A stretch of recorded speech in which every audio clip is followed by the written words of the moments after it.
नमस्कार दोस्तों, स्वागत है आपका हमारे चैनल में। दोस्तों, बेसिक मैथ्स के पिछले वीडियो में हमने अभाज्य गुणनखंडन, सार्वक गुणनखंड तथा गुणनखंड वृक्ष, प्राइम फैक्टराइजेशन, कोफैक्टर्स तथा फैक्टर ट्री के बारे में सीखा। आज के इस वीडियो में हम इस चैप्टर से संबंधित कुछ प्रश्नों को देखते हैं, जिससे आपका प्रैक्टिस भी हो जाए। दोस्तों, अभी मैं सिर्फ बेसिक लेवल के ही मैथ्स को कवर कर रहा हूँ। आगे के वीडियोज़ में हम कंपटीशन लेवल के मैथ्स को भी देखेंगे। ये जो एक्सरसाइज है वो एनसीईआरटी की क्लास 6 की बुक है, उसके चैप्टर 3.5 को आज हम देखेंगे। तो आइए दोस्तों शुरू करते हैं।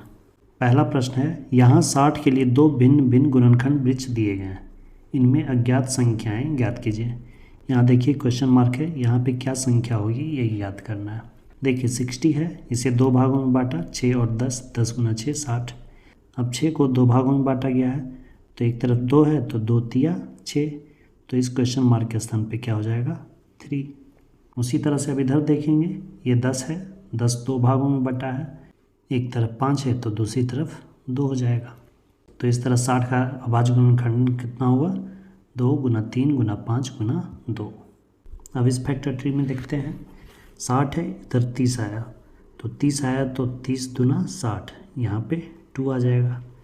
अब 30 दो भागों में बटा 10, तो 10 गुना 3, 10 तिया 30। अब 10 दो भागों में बटा तो 2 गुना 5, इसमें भी 2 5 3 2 और इसमें भी 2 5 3 2। गुणनखंडन कई तरीके से कर सकते हैं, परंतु अभाज्य गुणनखंडन सिर्फ और सिर्फ एक ही तरीका से होगा। आइए आगे के प्रश्नों को देखते हैं। प्रश्न संख्या 2 है, एक भाज्य संख्या के अभाज्य गुणनखंडन में किन गुणनखंडों को सम्मिलित नहीं किया जाता है। किसी भी संख्या का अभाज्य गुणनखंडन जब ज्ञात करते हैं तो उसमें एक और संख्या खुद, जो भी संख्या हो, मान लीजिए n है, तो एक को और संख्या खुद को शामिल नहीं किया जाता है। 4 अंकों की सबसे बड़ी संख्या लिखिए और उसे अभाज्य गुणनखंडन के रूप में व्यक्त कीजिए। 4 अंकों की सबसे बड़ी संख्या क्या है, 4 9 ले लेंगे, इसे हम अभाज्य गुणनखंडन में तोड़ेंगे। तो इसे सबसे पहले हम 3 से डिवाइड करेंगे, 3 3 3 3, फिर इसे हम 3 से डिवाइड करेंगे, 1 1 1 1। अब इसे हम 11 से डिवाइड करेंगे, 1 0 1। अब 101 किसी से विभाजित नहीं होता है, तो इसका अभाज्य गुणनखंडन आ गया 3 × 3 × 11 × 101। अगला प्रश्न है, 5 अंकों की सबसे छोटी संख्या लिखिए और उसे अभाज्य गुणनखंडन के रूप में लिखिए। 5 अंकों की सबसे छोटी संख्या क्या होगी, 1 पर 4 शून्य यानी 10,000। अब इसे अभाज्य गुणनखंडन में ज्ञात करना है। 2 से डिवाइड करेंगे पहले, 5000। तो इसी तरह से आगे बढ़ते जाएंगे। दोस्तों, इसका अभाज्य गुणनखंडन ज्ञात करके आप कमेंट में बताएं। अगला प्रश्न है, 1729 के सभी अभाज्य गुणनखंडन ज्ञात कीजिए और उन्हें आरोही क्रम में व्यवस्थित कीजिए। अब दो क्रमागत अभाज्य गुणनखंडों में यदि कोई संबंध है तो उसे लिखिए। 1729, इसका अभाज्य गुणनखंडन ज्ञात करना है। देखिए यह सबसे पहले किससे कटता है, सम संख्या नहीं है तो 2 से नहीं कटेगा। संख्याओं को जोड़ लीजिए, 7 2 9 9 9 18 1 19, 3 से नहीं कटेगा, फिर 5 से भी नहीं कटेगा, 7 से इसे देखते हैं। अब 13 से करके देखते हैं, 13 एकम 13 और 13 नामा 117। अब ये 19 से ही कटेगा, तो इसका अभाज्य गुणनखंड आ गया 7 × 13 × 19। अब इसमें संबंध क्या है, इसमें संबंध यही है कि 6 का डिफरेंस है, 7 और 6 13, 13 और 6 19। गणित के साथ साथ रीजनिंग भी आ गया। अगला प्रश्न, 3 क्रमागत संख्याओं का गुणनफल सदैव 6 से विभाज्य होता है। इस कथन को कुछ उदाहरणों की सहायता से स्पष्ट कीजिए। 3 क्रमागत संख्या आप कोई भी ले लीजिए, जैसे 2 3 और 4, ठीक है। इसे मल्टीप्लाई करेंगे, 4 तिया 12, 12 दूना 24, यह 6 से विभाजित है। और कोई संख्या ले लीजिए, 4 गुना 5 गुना 6। अब 6 गुना हो रहा है तो 6 से तो विभाजित होगा ही, 5 × 20 = 120, यह भी 6 से विभाजित है। एक और देखते हैं, 9 गुना 10 गुना 11, यह भी 6 से कट के 165 आ गया।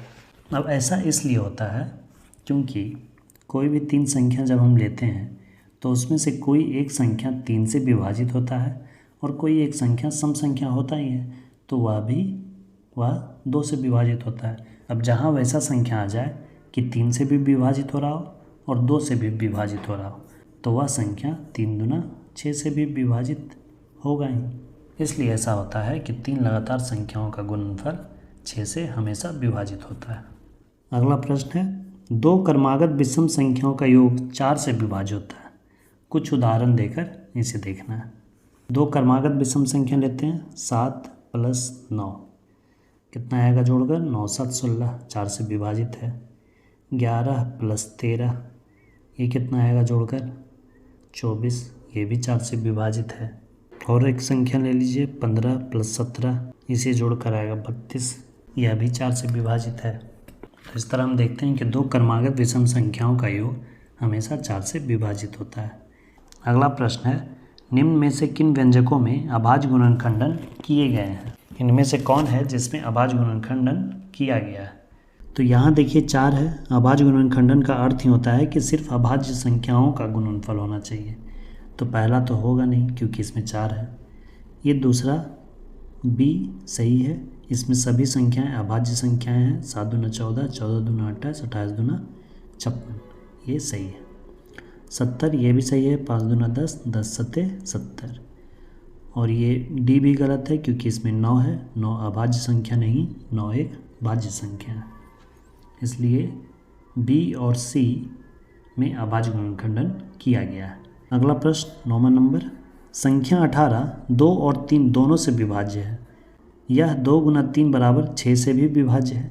इसी प्रकार एक संख्या 4 और 6 दोनों से विभाज्य है। क्या हम कह सकते हैं कि वह संख्या 6 गुना 4 यानी 24 से भी विभाज्य है? यदि नहीं तो अपने उत्तर की पुष्टि के लिए एक उदाहरण दीजिए। ये आवश्यक नहीं है कि जितनी भी संख्याएं होगी 4 गुना 6 यानी 24 से विभाज्य होगी, क्योंकि यदि संख्या 12 लेते हैं तो 12 4 से विभाज्य है और 6 से भी विभाज्य है, परंतु 24 से विभाजित नहीं होगी। उसी तरह से अगर हम 36 लेते हैं तो 36 भी 4 से विभाजित है और 6 से भी विभाजित है, परंतु 24 से विभाजित नहीं होगी।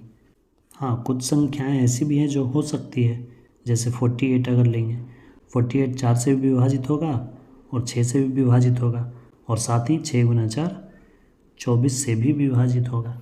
तो कुछ संख्याएं हैं जिन पर एक कंडीशन फॉलो करेगा, परंतु सभी संख्याओं पर एक कंडीशन फॉलो नहीं कर सकता है।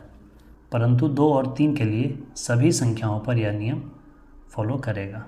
जो भी संख्या 2 और 3 दोनों से विभाज्य है वह 6 से भी विभाज्य होगी। आइए अंतिम प्रश्न देखते हैं। मैं 4 भिन्न भिन्न अभाज्य गुणनखंडों वाली सबसे छोटी संख्या हूँ। क्या आप मुझे ज्ञात कर सकते हैं? 4 भिन्न भिन्न अभाज्य गुणनखंड वाले सबसे छोटी संख्या। तो सबसे छोटी अभाज्य संख्या से हम शुरू करेंगे। सबसे छोटी अभाज्य संख्या है 2, 2 के बाद अभाज्य संख्या है 3, 3 के बाद अभाज्य संख्या है 5 और 5 के बाद अभाज्य संख्या है 7। 4 भिन्न भिन्न अभाज्य संख्याएं हो गई। अब इसे गुना कर दीजिए। 3 दूना 6, 6 पचे 30 और 30 सत्ते 210, यानी कि यह संख्या 210 है। इसका उत्तर 210 हो जाएगा। तो दोस्तों, इस चैप्टर के सभी प्रश्नों को हमने देखा। आशा करता हूँ कि आप सभी प्रश्नों को अच्छी तरह समझ गए होंगे। यदि फिर भी किसी प्रश्न पर डाउट है तो आप कमेंट में अवश्य पूछें। दोस्तों, वीडियो कैसी लगी कमेंट में फीडबैक ज़रूर दिया करें। वीडियो को अंत तक देखने के लिए धन्यवाद दोस्तों। मिलते हैं अगले वीडियो में इसके आगे के भाग के साथ। जय हिंद, वंदे मातरम।